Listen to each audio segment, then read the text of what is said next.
Once, a hunter was wandering in the jungle looking for a prey, but he did not find any prey. He was disheartened and sat under a tree so that he could get rid of his exhaustion. Suddenly, a falcon sat on the tree in front of him. The hunter was happy to see the falcon, that the prey myself. My creator and master, seeing my helplessness, sent me the prey. The hunter made the target of the falcon with his gun. The falcon was severely wounded by the bullet. Then it fell on the burning ground. The hunter took out his knife from his pocket and started to slaughter the falcon.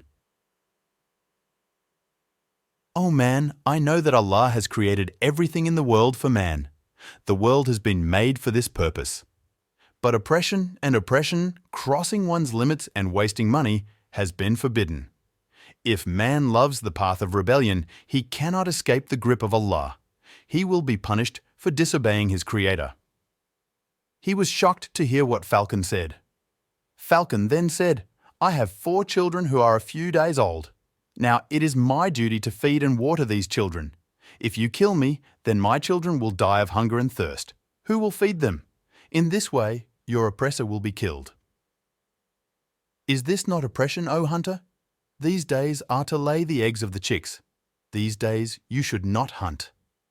The hunter was amazed to hear the words of the falcon and said, "The hunter has said very good things.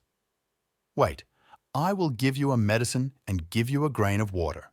You will get strength and pain will also reduce." The hunter gave the medicine to Falcon and gave him a grain of water. After a while, Falcon spread it over him. The hunter said to Falcon, "Now take me to your children. I will take care of you and your children until you are healthy and the children are not grown up.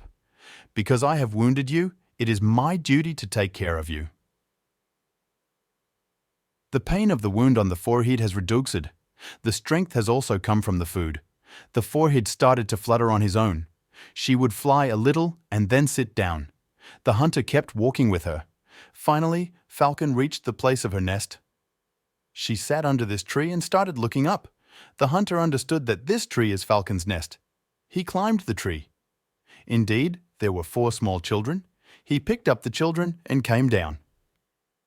He put a grain of wheat in front of the hunter.